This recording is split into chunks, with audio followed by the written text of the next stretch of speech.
भगवान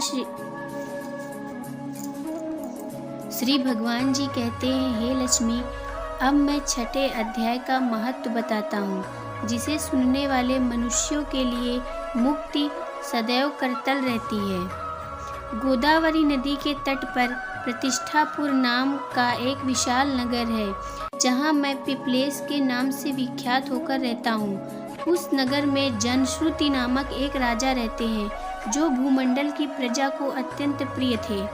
उनका प्रताप मार्तंड मंडल के प्रचंड तेज के समान जान पड़ता था।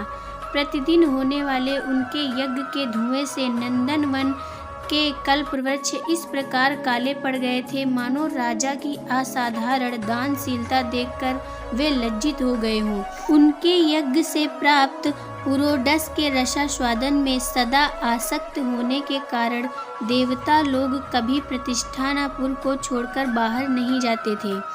उनके दान के समय छोड़े हुए जल की धारा प्रताप रूपी तेज और यज्ञ के धूमों से पुष्ट होकर मेघ ठीक समय पर वर्षा करते थे।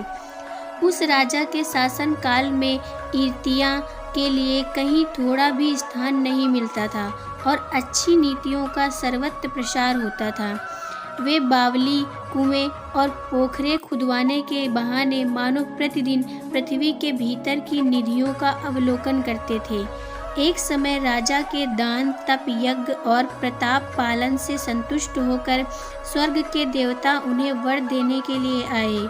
वे कमल नाल के समान उज्ज्वल हंसों का रूप धारण कर अपनी पंख हिलाते हुए आकाश मार्ग से चलने लगे। बड़ी उतावली के साथ उड़ते हुए वे सभी हंस परस्पर बातचीत भी करते जा रहे थे। उनमें से भद्राश्व आदि 2-3 हंस वेग से उड़कर आगे निकल गए। तब पीछे वाले हंसों ने आगे जाने वालों को संबोधित करके कहा, अरे भाई भद्रास, तुम लोग वेग से चलकर आगे क्यों हो गए? यह मार्ग बड़ा दुर्गम है, इसमें हम सबको साथ मिलकर चलना चाहिए। क्या तुम्हें दिखाई नहीं देता? यह सामने ही पूर्ण मूर्ति महाराज जनश्रुति का तेज पुंज अत्यंत स्पष्ट रूप से प्रकाशमान हो रहा है। पीछे वाले हंसों के ये वचन सुनकर आगे वाले हंस हंस पड़े और उच्च स्वर से उनकी बातों की अवहेलना करते हुए बोले, अरे भाई, क्या इस राजा जनश्रुति का तेज ब्रह्मवादी महात्मा रैक्व के तेज से भी अधिक तीव्र है? हंसों की ये बात सुनकर राजा जनश्रुति अपने ऊंचे महल की छत से उतर गए और सुखपूर्वक आसन पर विराजमान होकर अपने सारथी को बुलाकर बोले, जाओ महात्मा रैक्वे को यहाँ ले आओ। राजा का यह अमृत के समान वचन सुनकर मह नामक सारथी प्रसन्नता प्रकट करता हुआ नगर से बाहर निकला।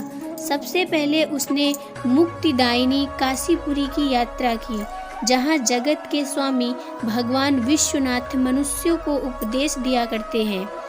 उसके बाद वह गया क्षेत्र में पहुंचा, जहां प्रफुल्लित नेत्रों वाले भगवान गदाधर संपूर्ण लोकों का उद्धार करने के लिए निवास करते हैं। तदंतर नाना तीर्थों में भ्रमण करता हुआ सारथी पापनाशिनी मथुरापुरी में गया।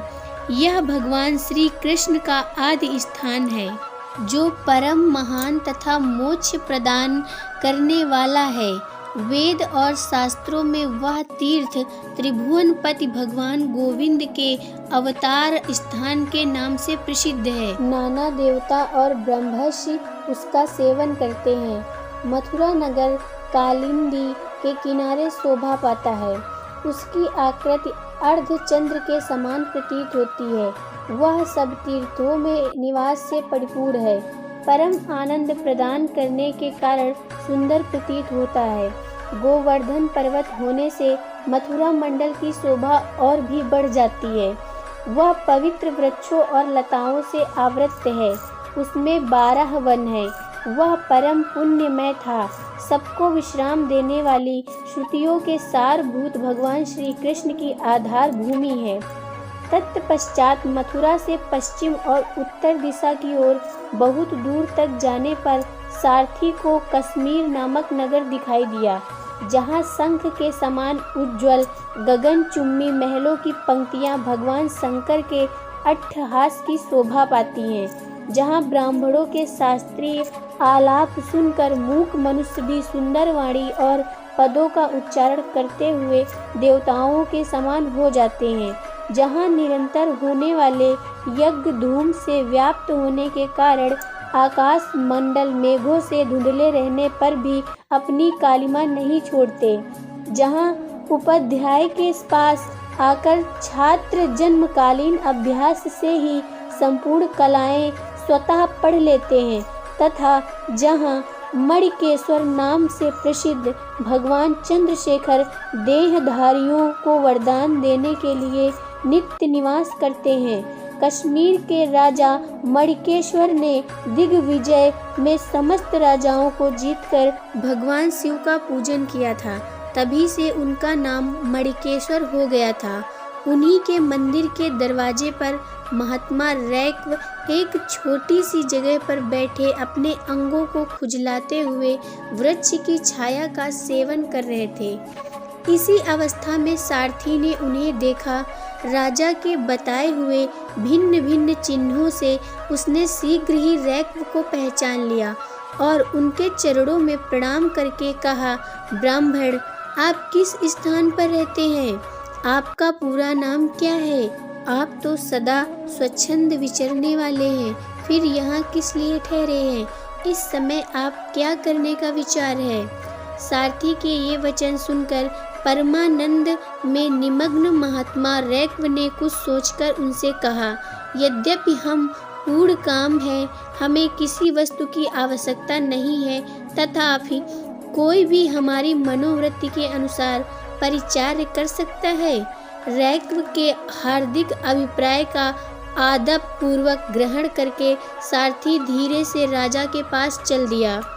वहां पहुंचकर राजा को प्रणाम करके उसने हाथ जोड़कर सारा समाचार निवेदन किया। उस समय स्वामी के दर्शन से उसके मन में बड़ी प्रसन्नता थी। सारथी के वचन सुनकर राजा के नेत्र आश्चर्य से चकित हो उठे।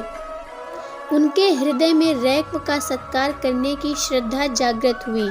उन्होंने 2 खच्चरियों से जुटी हुई गाड़ियां लेकर यात्रा की, साथ ही मोती के हार, अच्छे अच्छे वस्त्र और 1 सहस्त्र गौवें भी ले ली। कश्मीर मंडल में महात्मा रैक्व जहाँ रहते थे, उस स्थान पर पहुंचकर राजा ने सारी वस्तुएं उनके आगे निवेदन कर दी और पृथ्वी पर पड़कर साष्टांग प्रणाम किया। महात्मा रैक्व अत्यंत भक्ति के साथ चरणों में पड़े हुए राजा जनश्रुति पर कुपित हो उठे और बोले, हे शूद्र, तू दुष्ट राजा है, क्या तू मेरा वृतांत नहीं जानता? या खच्चरियों से जुटी हुई अपनी ऊंची गाड़ी ले जा, ये वस्त्र, ये मोतियों के हार और ये दूध देने वाली गौवें भी स्वयं ही ले जा। इस तरह आज्ञा देकर रैक्व ने राजा के मन में भय उत्पन्न कर दिया। तब राजा ने श्राप के भय से महात्मा रैक्व के दोनों चरण पकड़ लिए और भक्ति पूर्वक कहा, ब्राह्मण, मुझ पर प्रसन्न होइए। भगवान, आप में यह अद्भुत महात्मा कैसे आया? प्रसन्न होकर मुझे ठीक ठीक बताइए। रैक्व ने कहा, राजन, मैं प्रतिदिन गीता के 6ठे अध्याय का जप करता हूँ। इसी से मेरी तेजो राशि देवताओं के लिए भी दुस्सह है। तदंतर परम बुद्धिमान राजा जनश्रुति ने यत्न पूर्वक महात्मा रैक्व से गीता के 6ठे अध्याय का अभ्यास किया। इससे उन्हें मोक्ष की प्राप्ति हुई। रैक्व पूर्ववत मोक्षदायक गीता के 6ठे अध्याय का जप जारी रखते हुए भगवान मणिकेश्वर के समीप आनंद मग्न हो रहने लगे। हंस का रूप धारण करके वरदान देने के लिए आए हुए देवता भी विस्मित होकर स्वेच्छानुसार चले गए। जो मनुष्य सदा इस एक ही अध्याय का जप करता है, वह भी भगवान विष्णु के स्वरूप को प्राप्त होता है। इसमें तनिक भी संदेह नहीं है।